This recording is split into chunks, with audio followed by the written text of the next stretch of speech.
ጤና ይስጥልኝ የተወደዳችሁና የተከበራችሁ የሐቅና ሳቅ ሚዲያ ተከታታዮች፣ ሰላምታችን በያላችሁበት ይድረስ። አዳዲስና ወቅታዊ መረጃዎችን የያዘው ወሳኝ መረጃ አሁን ጀመረ። አብራችሁን እንድትቆዩ እየጋበዝኩ ርዕሶቹን አስቀድማለሁ። በጎንደር በላይ ጋይንት ወረዳ በርካታ ቁጥር ያላቸው የጽንፈኛው አባላት ወደ ሰላም እንደገቡ ተገለጸ። የአፍሪካን የኢኮኖሚ እድገት ኢትዮጵያና ኬንያ በ2026 እንደሚመሩት የተባበሩት መንግስታት ድርጅት አስታወቀ። ለዘላቂ የውሃ አያያዝና ፍትሐዊ ተደራሽነት ኢትዮጵያ ቅድሚያ ሰጥታ እየሰራች እንደሆነ ተገለጸ። ደረጃውን የጠበቀ ቤት ለመገንባት አፈርን ከሲሚንቶ ጋር መቀላቀል የሚያስችል ጥናት ተጠናቀቀ። ከኦሮሞ ፌዴራሊስት ኮንግረስ ፓርቲ ማዕከላዊ ኮሚቴ አባልነት ያፈነገጡት ፌዴራል ዲሞክራሲያዊ ፓርቲ የተሰኘ አዲስ የፖለቲካ ድርጅት አቋቋሙ። ከ470 ሺህ የንግድና የአገልግሎት ሰጪ የግል ድርጅቶች ውስጥ 370 ሺው ሥራ አቁመዋል ተባለ። ስለ አዲሶቹ የአዲስ አበባ መስታወት ድልድዮች የጥንቃቄ መልእክት ተላለፈ። የሱዳን ብሔራዊ ጦር መንግስታዊ መቀመጫ በስደት ላይ ከነበረበት ወደ መዲናይቱ ካርቱም ተመለሰ።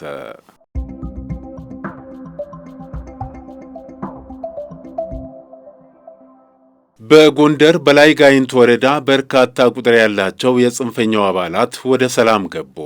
በደቡብ ጎንደር ዞን ላይ ጋይንት ወረዳ ለተሰማራው ክፍለ ጦር እጅ የሰጡት የጽንፈኛው አባላት መኳቢያ ቀበሌ ዙሪያ መሽገው በተሳሳተ መንገድ ሕዝብን በመበደላቸው ተጸጽተውና ትርጉም የሌለው የጫካ ለጫካ ኑሮ አያስፈልገንም በማለት ወደ ሰላም መምጣታቸውን በቀጣናው የተሰማራው ክፍለ ጦር አዛዥ ሌተና ኮሎኔል አሰጋ አከለ ገልጸዋል።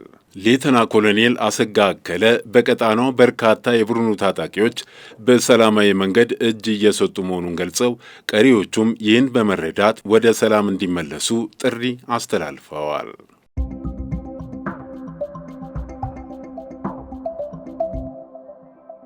የአፍሪካን የኢኮኖሚ እድገት ኢትዮጵያና ኬንያ በ2026 እንደሚመሩት የተባበሩት መንግስታት ድርጅት አስታወቀ። በተባበሩት መንግስታት ድርጅት የ2026 የዓለም ኢኮኖሚ ሁኔታና የትንበያ ሪፖርት መሰረት ዘንድሮ የአፍሪካ ኢኮኖሚ 4 በመቶ ያድጋል ተብሎ ይጠበቃል።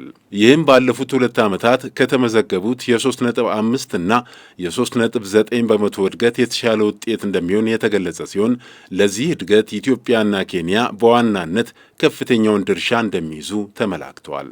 በ2026 5.8 በመቶ ይደርሳል ተብሎ የሚጠበቀው የምስራቅ አፍሪካ ቀጣና እድገት ከአፍሪካ ከፍተኛው ሲሆን የኢትዮጵያና የኬንያ የኢኮኖሚ አፈጻጸም የታዳሽ ኃይል መስፋፋትና የቀጣናዊ ትስስር መጠናከር መነሻ እንደሚሆን ተጠቁመዋል።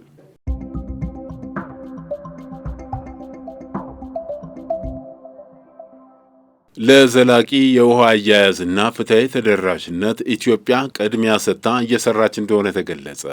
ኢትዮጵያ ለመኖሪያ ቤቶች፣ ለግብርናና ለኢንዱስትሪ ዘርፎች የሚውል አስተማማኝና ንጹህ የውሃ አቅርቦትን ለማሻሻል በውሃ መሰረተ ልማቶች ላይ በከፍተኛ ሁኔታ ኢንቨስት እያደረገች እንደሆነ ተገልጿል። እነዚህ ጥረቶች የቧንቧ ውሃ ስርዓትን ማስፋፋትን፣ ግድቦችንና የውሃ ማጠራቀሚያዎችን ማደስን እንዲሁም ግብርናንና የምግብ ዋስትናን ለመደገፍ የመስኖና የውሃ ክምችት ፕሮጀክቶችን ማልማትን ያካትታል።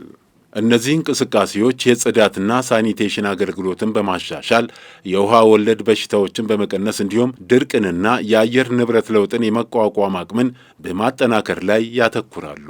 ኢትዮጵያ ለዘላቂ የውሃ አያያዝና ፍትሐዊ ተደራሽነት ቅድሚያ በመስጠት ማህበረሰቡ ለጤናው፣ ለኑሮውና ለኢኮኖሚው እድገት ደረጃውን የጠበቀ የሚያስፈልገውን ማድረግ ተገቢ መሆኑ ተገልጿል።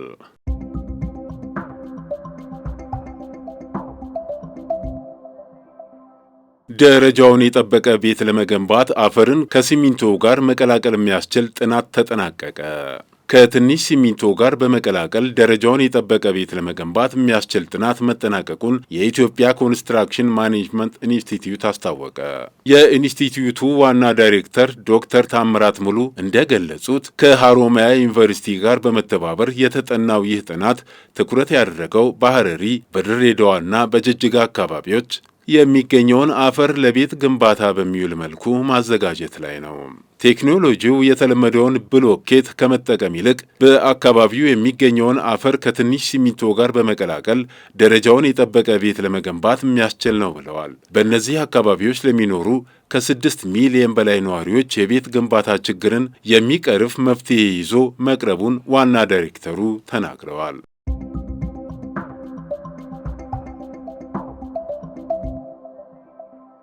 ከኦሮሞ ፌዴራሊስት ኮንግረስ ፓርቲ ማዕከላዊ ኮሚቴ አባልነት አፈንግጠው የወጡ ፌዴራል ዲሞክራሲያዊ ፓርቲ የተሰኘ አዲስ የፖለቲካ ድርጅት አቋቋሙ።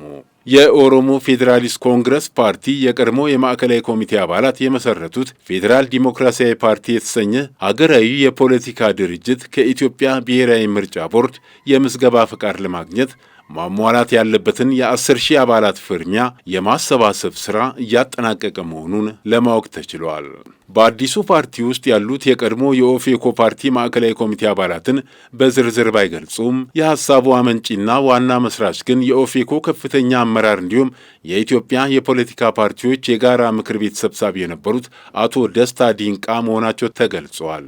የምዝገባ ፍቃድ ለማግኘት በ7 ክልሎች ፊርማ ማሰባሰብ እንደሚያስፈልግ፣ ነገር ግን ሁሉንም ክልሎች ለማዳረስ የገንዘብና የጸጥታ ችግር ፈታኝ ሆኖብናል ያሉት መስራቾቹ ፓርቲውን የመመስረት እንቅስቃሴው የተጀመረው በኦፌኮ ፓርቲ በኃላፊነት ላይ በነበሩበት ወቅት እንደሆነም አስረድተዋል። የምስረታ ጠቅላላ ጉባኤ ከመካሄዱ በፊት ቢያንስ 500 ከተለያዩ የአገሪቱ ክልሎች የተውጣጡ አባላት መሰብሰብ ያለባቸው ሲሆን ታኅሳስ 4 ቀን 2018 ዓ.ም በሆሳና ከተማ 5% አባላት የተገኙበት የመስራች ጉባኤ ለማካሄድ ከብሔራዊ ምርጫ ቦርድ ፈቃድ ጠይቀው ነበር። ሆኖም የምስረታ ውይይት እንዲፈቀድ በሚል ለብሔራዊ ምርጫ ቦርድ የገባው ፈቃድን የሚመለከት ደብዳቤ ግልጽነት የጎደለው በመሆኑ ከቦርዱ አስተካክሉ የሚል ምላሽ እንደተሰጣቸውና ጉባኤውም ሳይካሄድ መቅረቱን ተናግረዋል። ከአንድ ሳምንት በፊትም በማዕከላዊ ኢትዮጵያ ክልል ሀዲያ ዞን የመስራች ጉባኤ ለማካሄድ ለክልሉ መንግስት በተጠየቀው ፈቃድ መሰረት ፈቃድ አግኝተው በሀዲያ ልማት ማህበር አዳራሽ ስብሰባውን ለማካሄድ እንቅስቃሴ ቢያደርጉም የከተማ አስተዳደሩ ኃላፊዎች ስለ ስብሰባው አናውቅም በማለታቸው ስብሰባው ተበትነዋል።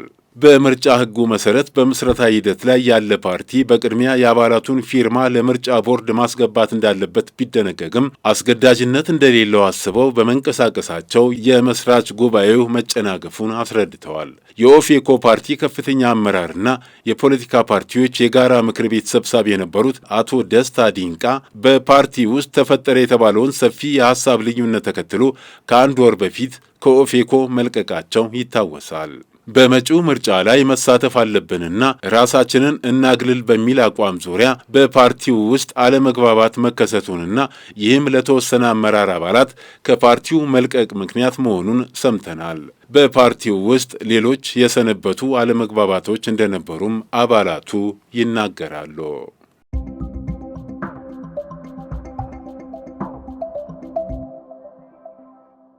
ከ470 ሺህ የንግድና የአገልግሎት ሰጪ የግል ድርጅቶች ውስጥ 370 ሺው ሥራ እንዳቆሙ ተገለጸ። በፌዴራል ደረጃ ከተመዘገቡ 470 ሺህ የንግድና የአገልግሎት ሰጪ የግል ድርጅቶች ውስጥ 370 ሺህ በማንኛውም ሁኔታና ምክንያት ከፌዴራል መዝገብ የመሰረዝና ከዜናነት ባሻገር የገጠማቸው ፈተናና አስቸጋሪ ሁኔታ ምንድን ነው የሚል ጥያቄ የሚያጭር መሆን እንደነበረበት ተዘግበዋል።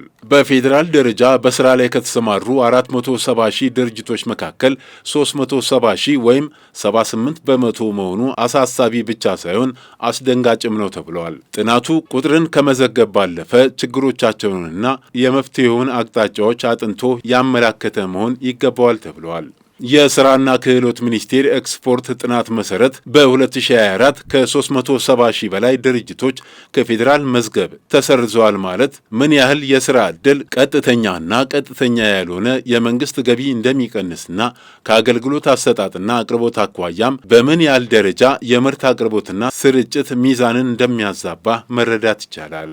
የድርጅቶች በዚህ ደረጃ መዘጋት የመንግስት ገቢን በመቀነሱ ምክንያት በቀሩት ጥቂት ድርጅቶች ላይ የሚያሳድረው የግብር ጫና በሂደት ቀሪዎቹንም ከገበያ ሊያስወጣ የሚችል ክስተት መሆኑ ግንዛቤ ውስጥ ሊገባ እንደሚገባ ተጠቁመዋል። በሥራና ክህሎት ሚኒስቴር ኤክስፐርቶች ተጠንቶ የቀረበን ሪፖርት በመንተራስ የወጣው መረጃ በፌዴራል ደረጃ ተመዝግበው ከሚገኙና በተለያዩ ሙያና ዘርፎች ከተሰማሩ የንግድ ድርጅቶች መካከል 80 በመቶ የሚሆኑት እንደተዘጉና በአሁኑ ጊዜ በአገልግሎት ላይ የሚገኙት የንግድና የአገልግሎት ሰጪ ድርጅቶች ቁጥር ከ100 ሺህ እንደማይበልጥ ዘገባው ጠቅሷል። ለረዥም ዓመታት ፈጣን እድገት በማሳየት 470 ሺህ ደርሰው ከነበሩት በፌዴራል ደረጃ የተመዘገቡ የንግድና አገልግሎት ሰጪ ድርጅቶች መካከል 370 ሺዎቹ በ2024 መዘጋታቸውን በዘገባው ላይ ተመላክተዋል።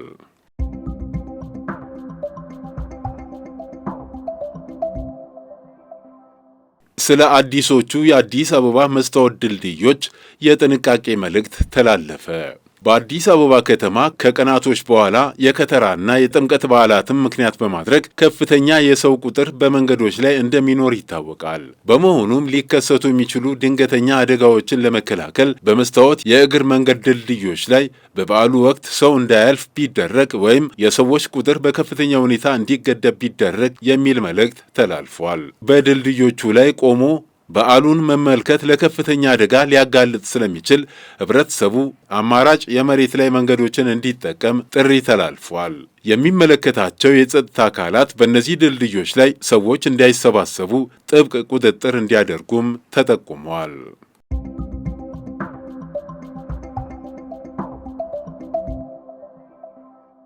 የሱዳን ብሔራዊ ጦር መንግስታዊ መቀመጫ በስደት ላይ ከነበረበት ወደ መዲናይቱ ካርቱም ተመለሰ። 3 ዓመት ሊደፍን በተቃረበው የእርስ በርስ ጦርነት መቀመጫውን ፖርት ሱዳን አድርጎ የነበረው የሱዳን መንግስት በይፋ ወደ ካርቱም መመለሱን የሀገሪቱ ጠቅላይ ሚኒስትር ካሚል ኢድሪስ አስታውቀዋል። የሱዳን ብሔራዊ ጦር መዲናይቱ ካርቱምን ለቆ የወጣው በጎርጎሪያኑ ሚያዝያ ወር 2023 ዓ.ም ነበር። ከዚያ በኋላ ብርቱ የውጊያ ማዕከል የነበረችው ካርቱም ባለፈው ዓመት መጋቢት ወር በብሔራዊ ጦር እጅ መግባቷ ይታወሳል። ትናንት ወደ መዲናይቱ ካርቱም በይፋ ተመልሰናል ያሉት ጠቅላይ ሚኒስትሩ ለነዋሪው የተሻለ አገልግሎት ለማቅረብ ዝግጁ ነን ብለዋል። ላለፉት 2 ዓመታት በተለይ 3 የተያያዙ ከተሞች ካርቱም፣ ኦምዱርማንና ባህሪ ከተሞች ዋነኛ የጦር ማዕከላት ነበሩ። የተባበሩት መንግስታት ድርጅት መረጃ እንደሚያመለክተው ካለፈው ዓመት መጋቢት ወር አንስቶ እስካለፈው ጥቅምት ወር ድረስ 1.2 ሚሊዮን ያህል ሱዳናውያን ወደ ቀያቸው ተመልሰዋል። የተከበራችሁ የሐቅና ሳቅ ሚዲያ ተከታታዮች ለዕለቱ ያዘጋጀናቸው ዋና ዋና መረጃዎች እነዚህን ይመስሉ ነበር። መልካም ጊዜ። መነሻችንም መድረሻችንም ኢትዮጵያ።